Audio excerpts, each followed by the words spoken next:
بسم اللہ الرحمن الرحیم۔ السلام علیکم۔ امید کرتا ہوں آپ سب خیریت سے ہوں گے۔ دنیا فانی وائبس کو سبسکرائب کریں اور بیل آئیکن پر پریس کر دیں۔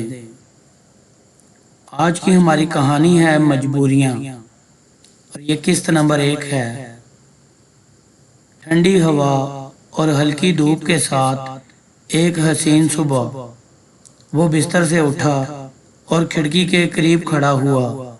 ڈھیلے ٹراؤزر پر ڈھیلی شرٹ پہنے وہ کھڑکی سے باہر آتے جاتے لوگوں کو دیکھنے لگا۔ آتے جاتے لوگ باہر کے نہیں، اس کے اپنے گھر کے نوکر تھے جو لان میں اپنے محسوس کاموں کو نمٹا رہے تھے۔ صبح تو کافی دیر پہلے ہو چکی تھی، لیکن اس کی صبح اب بھی ہوئی تھی۔ ہاتھ سے جمائی روکتے ہوئے وہ پلٹا اور کمرے کا جائزہ لیا۔ بیڈ پر بہت سے تکیے بکھرے پڑے تھے، جن میں سے کچھ نیچے گرے تھے۔ صوفے پر کھلی کتابیں پڑی ہوئی تھیں اور سامنے رکھی میز پر کافی کے 2 کپ۔ کمرہ بے حد بکھرا ہوا تھا، کوئی بھی چیز اپنی جگہ پر موجود نہیں تھی۔ الماری کے کپڑے تک بیڈ پر پڑے تھے۔ زمین پر ایک جوتا الٹا اور ایک جوتا سیدھا کہیں دور پڑا تھا۔ اس وقت اگر کوئی باہر سے آ کر یہ کمرہ دیکھتا تو سر پکڑ کر واپس چلا جاتا۔ شاید ہی کسی کو اس قدر پھیلے کمرے کی عادت ہو۔ اس نے مسکراتے ہوئے پورے کمرے پر ایک نظر دوڑائی اور فریش ہونے چلا گیا۔ کچھ دیر بعد اگر دیکھا جائے تو اسی جگہ کھڑکی کے سامنے وہ کھڑا تھا۔ کمرہ اب بھی بالکل ویسا ہی بکھرا ہوا تھا، لیکن وہ اب کافی بہتر نظر آتا تھا۔ سیاہ جینز پر سفید قمیض پہنے وہ کافی اچھا لگ رہا تھا۔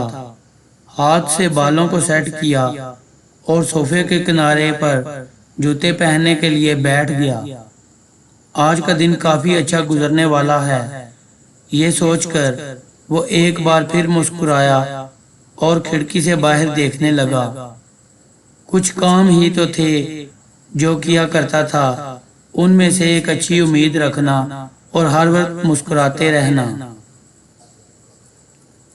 نیچے سب اس کا انتظار کر رہے ہوں گے۔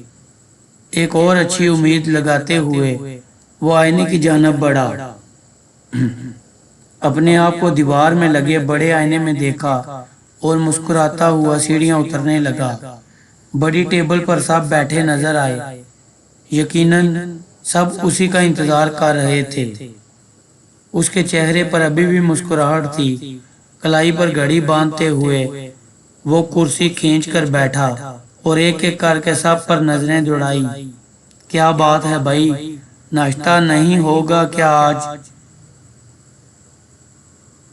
اس نے مسکراتے ہوئے سوال کیا۔ کسی نے اس کے سوال کا جواب نہیں دیا۔ سب خاموشی سے نظر جھکا کر بیٹھے رہے۔ سامنے بیٹھے صاحب کے اشارہ کرنے پر ٹیبل پر بیٹھے تمام خواتین ارد گرد ہو گئیں۔ زمان، آج تم ہی مجھے بتاؤ، آخر کب تک ایسا چلتا رہے گا؟ یہ کیا آوارہ پن ہے کہ تم رات کو دیر سے آؤ اور صبح دیر سے اٹھ کر آوارہ گردی کرو؟ میں نے تمہیں اس لیے پڑھایا تھا کہ تم روزانہ ایسی آوارہ گردی کرتے پھرو۔ سامنے بیٹھے چشمے والے صاحب نے اپنی بات مکمل کی اور اس کے جواب کا انتظار کرنے لگا۔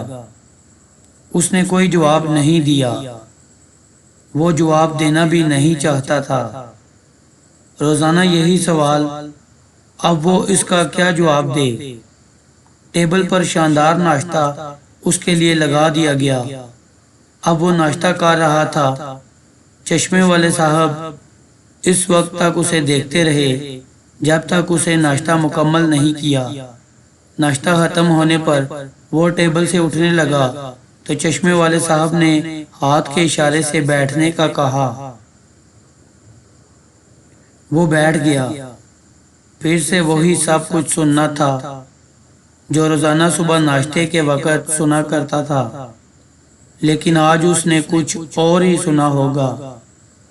اسے یہ بات معلوم نہیں تھی۔ یہ کیا پاگل پن ہے زمان؟ تم کیا کر رہے ہو؟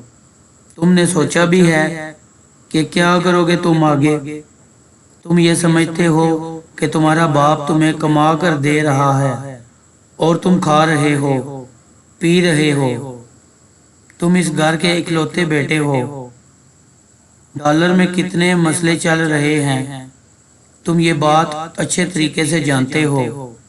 روزانہ ہمارے آفس سے کوئی نہ کوئی فائل یا کوئی نہ کوئی چیز غائب ہو جاتی ہے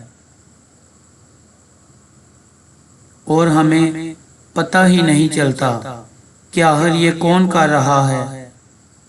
تمہیں اس کی کوئی پرواہ نہیں، تم صرف اپنی آوارہ گردی کرتے ہو۔ آج فیصلہ ہو کے رہے گا۔ کیا مسئلہ ہے بابا؟ روزانہ ایک ہی بات۔ جب میں نے کہہ دیا کہ میں سوچ لوں گا تو میں سوچ لوں گا۔ زمان نے لاپرواہی سے ہاتھ کا اشارہ کرتے ہوئے کہا، تمہیں اسی وقت اس مسئلے پر بات کرنی ہوگی، ورنہ